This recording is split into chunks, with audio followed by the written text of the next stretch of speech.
CAU. If you're trying to grow your business and add diversity, What you do?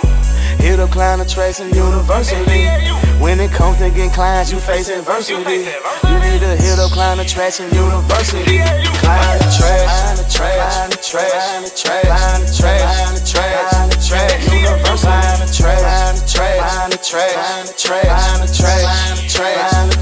University. Client Attraction University, $250 million in revenue for coaches, consultants, and service providers all across the globe. And that number is growing as you listen to this. Want more clients, profit, freedom, and impact? Go to paidadplaybook.com. If you're trying to grow your business and add diversity, What you do? hit up Client Attraction University. When it comes to getting clients, you face adversity. You need to hit up Client Attraction University. Paidadplaybook.com. That's PAID ad playbook.com. Hey, what's up, my friend? Welcome to this brand new episode of School of Client Attraction. And of course, it's Mark Russell here. And again, a lot of people I've been seeing over and over again. I've been seeing people struggling with creating profitable ad campaigns. So I actually invested a nice chunk of change to actually go down to Miami to a private event with 3 of the top experts in the world to see what they're doing to generate millions and millions of dollars using ads as well, because I'm always looking to learn and be a student first. So I actually got some of my notes and I did a private training to share all of my notes from this event, and I want to give you that right now. So we're going to jump into that private training where I shared all of my notes. Instead of me trying to regurgitate it and leave out anything, I'm going to give you that exclusive training, uncut, unedited, so you can actually take it and implement it into your business as well without cutting the check that I had to cut to get access to it. So let's go ahead and jump into this episode right now, and I'll see you there. So for the past week or so, since last Thursday, I think, I flew in from St. Lucia last week. I got here, I spoke at the African American Marketing Association event that they did called Marketing for the Culture. I spoke there and then I flew out immediately to Miami. So I was there 4 days at Mastermind, super dope. So what I thought was, I was like, what if I did a live stream and I shared some of my notes with you all? And I posted it and I saw a lot of people say they wanted the notes. But I was like, you know what? What if I did a live stream and I shared my notes? So let's go right into my notes. Let's go I'm gonna start with day 1. Let's see. So the first nugget that I want y'all to understand, and I always preach this as well with our clients, and I want y'all to write this down. The first nugget is math, and more math. Math, and more math. So what does that mean?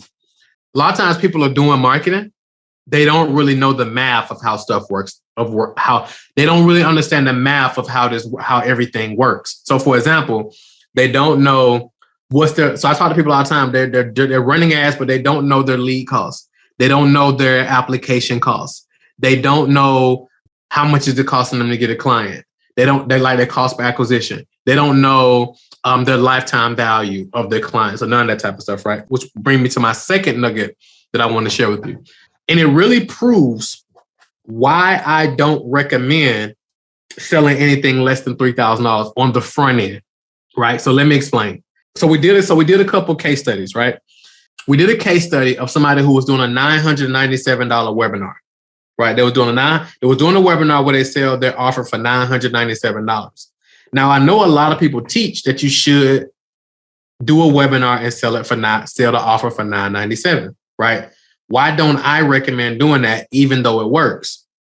Because the individual who was doing this webinar to sell something for $997, they were actually spending more than $997 to get a customer, right? So let me give you another example. So somebody who was selling a low ticket offer, so they were selling a free plus shipping book funnel, $6.95. So it was $6.95 just for shipping. The book is free. Why don't I recommend doing that? Here's why. Because they can afford to go in the hole, right?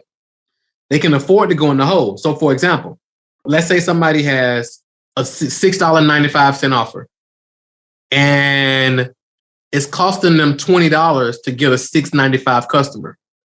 And I'm not going to take a poll, but I will be willing to bet there's not many people on here that are willing, and not only willing, but also able to go in the hole on the front end in the marketing. There's a lot of people who have these low ticket offers, and they actually are willing to go into the hole. They're willing and able to go in the hole on their marketing for 30 to 60 to 90 days, go in the hole while not making any profit. Most small business owners can't do that, right? Most small business owners can't do that. So that's why I don't teach that. Because listen, the people who go in the hole on the front end, they make their money on the back end with their premium price offers. I don't recommend doing that because I want you to be able to generate revenue and profit immediately, because the faster you can generate profit immediately, the faster you can invest that back into your ads, the faster you can actually scale and generate more revenue. Does that make sense? So that's why I teach the back way. So it's like you do it backwards. So instead of selling them all this low ticket stuff on the front end and then figuring out, okay, what can I sell them low ticket and what else can I sell them? You lead with your best stuff on the front end.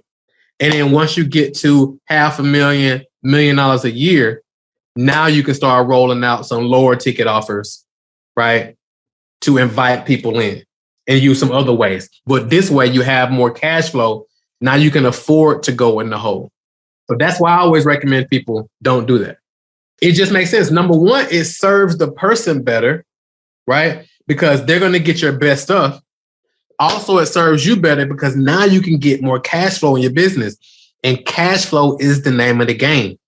It makes my flesh crawl when I see individuals out here who have big audiences, they have big email lists, they have big bank accounts, and they're telling people, hey, all you got to do is create a $7 offer or a $97 course or whatever, and that's going to lead to you making millions. It's not, right? So let's just say, let's do math, right? Let's do some math. So I'm gonna pull up my calculator real quick. So let's say you're selling something for $97, and then you have an upsell. Typically people are gonna go like, well, let's go 97. Let's say you have a $97 offer, and then you have a $297 upsell, and then you have a $497 upsell after that. Let's say then on the back end, you got a $3,000 offer, right? So let's stick with the 90. Let's go with this math for a second. I'm gonna keep this super. I ain't even gonna go all the way into the back end, but I'm just gonna say the 97. So on average, on the internet, if you're selling a cold offer, if you're driving cold traffic to a page to buy a $97 offer, right? A good conversion rate on the internet. What do y'all think a good conversion rate is from cold traffic to a sales page to buy a $7 to $97 offer? What do y'all think a good conversion rate is? What percent? I want to see what y'all say. What percent would you say? 3%. So if you want to make $100,000 a month at 3% conversion rate, and again, this is just the front end, how many do you need to sell? We won't even got to do that math. Now, here's the thing. Most people who are selling something for $97 on the front end, the ones who really do it, they're not even looking to become profitable on the front end, right? They're not even looking to become profitable on the front end. I know the top webinar experts on the planet, right? Like my guys. So what do y'all think a good conversion rate is on a webinar? Sending people to a webinar, they watch your 2-hour long webinar, and they buy your $997 offer, $997 to $1997. What do y'all think is a good conversion rate? A good conversion rate, based on what they're telling me, and based on what we talked about in the mastermind, is 8%. So a good conversion rate, they're jumping up and down like, this is amazing, this is convert like crazy, is 8%, right? Cold traffic, 8%. Okay. So again, a lot of people ain't gonna really give you all this context. And here's the thing. I'm not saying selling a $997 offer on a webinar or selling a low ticket offer, $7, $997, $2.99, whatever. I'm not saying any of that is bad. What I am saying is you got to understand the math. It's math. This whole business is just understanding data, getting this data, and then being able to translate this data to how this applies to your business. But again, most people aren't I see people like have whole ad courses, and they're teaching you how to do ads. They're teaching you how to click on links, and they're showing you how to launch ads, but they ain't really talking about none of the math, like how the math works out. And when they don't teach how the math works out, it leaves you in a bind because now you have false expectations. All right, cool. Let's keep going. So another thing to keep in mind is that thinking about different audience segments when it comes to your marketing. So what do I mean by different audience segments? So let's just say, for example, let's say you're targeting women. Let's say you're targeting women who want to build businesses. Okay. So what are the audience segments? So you may say, okay, broadly, I want to target women who want to build businesses. But when you break it out to audience segments, you can say women who want to build a business so they can have more time with their kids and their family, right? That's one audience segment. Women who want to do this because of this. Or you can say women who want to build a business to have more freedom so they can actually travel. That's a different audience segment. Or you may say women who want to build a successful business so they have more freedom so they can actually have time to date and get married. That's a totally different audience segment. Make sense? So some people say, well, just all women who want to build a business. But what if you narrowed it down to certain audience segments and created a marketer specifically based on that? Okay? Because just in the entrepreneurial niche, some people may say audiences in general, entrepreneurs in general. But if you break it down, you could say the jet setter audience in the entrepreneurial world would be people who want to create a hands-off income so they can travel more. They don't necessarily want to get to $1 million or multiple $1 million a year, right? They don't want to get to millions. They don't want to make millions. They want to make $30,000, $40,000 a month where they can travel all around the world, right? And then you got the entrepreneurs. They don't want to build a multi-million-dollar business either. They want to build a business where they have more family time. They can have more family time. They're not looking to build a big company or nothing. And then you got those entrepreneurs who are looking to go big. They want to make millions upon millions, build a big company, all that good stuff. Okay? That's huge when it comes down to picking your audience segment and then creating your messaging, creating your offers, and all that good stuff. Okay? So that's the third thing I want to share. So I'll say this one. So I would say the best time, and this is something we implement as well, but I think this would be good for y'all to know, is that the best time to launch an ad, right? So sometimes, like for example, 12:30, it's 12:30 right now. By the time we get off here, it'll be 1 o'clock. I would not launch an ad at 1 o'clock. When we launch ads the day before, we schedule them for the next day. So we'll typically schedule them for 12 a.m. the next day. So if it's 3, 4, 5 o'clock in the afternoon, we don't launch ads right then. We'll schedule it for 12 a.m. the next day. So that way we can get in the auction, in the rotation, and then we can maximize the full day. Because sometimes you may, let's say you finna spend $500 a day, for example, or $100 a day or whatever, and you launch your ad at 5 or 6 p.m.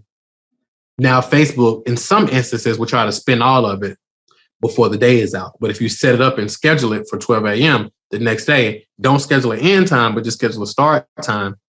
And then you can let it run, let it schedule in, and then it'll jump in and it'll get in the rotation. And now you can really maximize the full day. Okay. And this is just basically back to the webinar example. So this is something I want to share with some specific numbers back to the webinar example. So basically it says if you're getting $10 leads for a webinar, 50% of those show up. So now you're paying $20 per attendee. And now the goal is to get 2% of those first 100 to break even. Meaning you want to get 2% of 100, which is 2. So let's say you're selling something for $1,000. So that means 2%. So let's say, or $9.97. So you make $19.94 or whatever that is, and you break even from 100 people, right? Now, but if you can get 4% to buy, you'll get a 2-to-1 ROI, meaning you'll get $2 for every dollar you invest. But if you get 6% to buy, you'll get a 3-to-1 ROI, meaning you make $3 for every dollar you invest in ads. So if you invest $2,000 in ads, you'll make $6,000, right? At 6%. But again, 6% is you're going to have a good high converting webinar. So what I love about the high ticket stuff, that's why I love premium pricing, is because you don't have to have as many sales. You don't got as many optimization points, meaning you don't got as many opportunities to fail. You actually shorten the process and your ROI is higher. So our clients inside of Client Traction University, our clients actually average a 4-to-1. And that's on the low end. So it's like for every $1 they invest in ads, they make $4 or more. I mean, we have clients that get a 5-in-1. We have clients that get a 10-in-1 and so forth. Does it make sense? So for example, they invest $1,000 in ads, they make $10,000. Or they invest $1,000 in ads, they make $4,000. Or they invest $5,000 in ads, they make $20,000, right? Or $6,000 or $30,000 and so forth. Because they understand this process that I'm walking y'all through, and we help them understand the mentality. Even when they don't quite understand it all, the process just kind of works. It works anyway. So they can't help but it work, even if you don't got to understand something for it to work, right? So they just kind of follow the process, and it just flat out works just because they follow the process, right? So cool. So that's that. Thank y'all so much for being here. Have a phenomenal day because you absolutely deserve it. Talk to you soon. What's the difference between you and mega successful coaches and consultants with a dream business? Simple. They're getting more leads than you are. What if there was a way to get 50 to 100 leads every single day like clockwork? Would you want it? Then go to www.getdailyclients.com to access our paid ad playbook that has brought in millions of leads for our clients over the years on complete autopilot.